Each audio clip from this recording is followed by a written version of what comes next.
It's not uncommon today for you or someone you met in high school to have made a viral video. Hitting 1 million views on something is pretty common when you think about it. Creators have this constant demand that they have more to prove, ideas to share, things that are bigger than themselves, and for that, it can be easy to lose yourself. People could stay or leave because of who you voted for, the music I play in the background, or whether or not I found Jesus. The goal being for them just to drop all the instant judgment and to come back to your content for you. The whole reason you stay watching creators is for them. Sure, you showed up for their idea and the clickable 3-panel thumbnail with the titties, but you stay for the connection. Over the past couple months, I have truly dumped creators. And that hurts, because regardless of their ideas, I used to come back for them. A couple of years ago, I was a huge liar, caught up in my self-image. I enjoyed the idea of letting others know only what I wanted them to know about me. This led me to a dozen of failed relationships and standing around a bunch of high, coked out kids uncomfortable in their own skin. It's not that I'm a reformed beacon of truth. I genuinely believe in saying things for how they are. Not the drunk I love yous, and I feel like we have a real connection going on here, and when you think about it, we're all just one. We all have stories to share, things that actually connect us as human beings. Yeah, good storytelling isn't always told from the truth. Creators these days get inspiration from other creators. This waters down the product. You're a result of other people's expression. If you take a photo the way someone else did it online, you come off like a frozen dinner. Last I checked, we can do without another Mr. Beast, Addison Rae, and Brandon Wolf. Creativity on social media bores me. YouTube is oversaturated with over 1/3 of the internet posting videos. Snapchat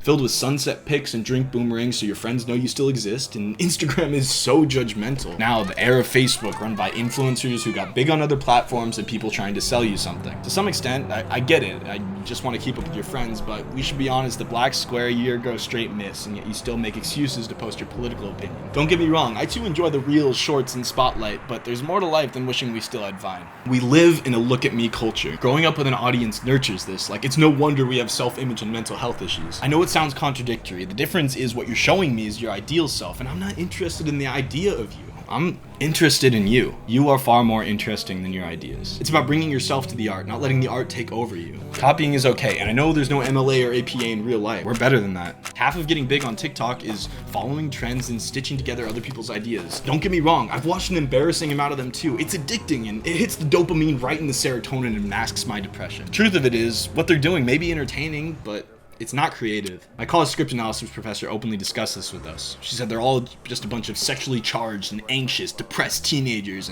and we fought her on that, because half of male relationships are gay, suicide, and dick jokes, and I'm not standing for this. I don't know why it took me till now to realize this. Watching TikTok all day is draining. The content itself is recycled and soulless. Looking at timeless art from photographers and actors, they talk about getting their inspiration from moods or feeling, the way you experience your energy in your body all the way down to the way the shoes feel on your feet. Not, bro, let's do exactly what they did and see what happens, see how many likes we get. Good art often comes from pain, and the only pain in TikTok is the mental health pandemic at Gen Z. I bet everyone wants to keep that mask on. So no, the world is not void of creativity, but if we're not intentional about the way we create online, we in the creator economy are going to lose our platform to the same people who ruined cable. Do you think that that's sad or great? What do you think?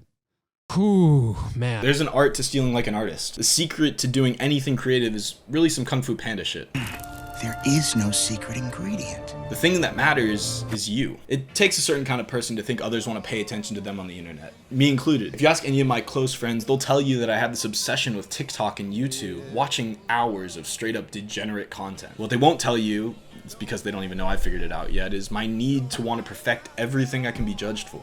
Even in the Tinder DMs, they'll be like, you actually sent that. Bro, just relax. Quit trying so hard. Just be yourself. Even they know. There's one thing I will consistently fight them on. I hate the phrase, things just happen. Dropping tabs and astral projecting doesn't make your souls bond with the chick you met at the dive bar. You can work your ass off for things in life, get nothing in return. And things can seem like a total disaster, then somehow work themselves out. Literal nonsense. I'm not overthinking, you're just underthinking. You need to work for the things you want in life, removed from the results. The second you detach yourself from your art, people will know and they'll detach from you. Don't take it from me.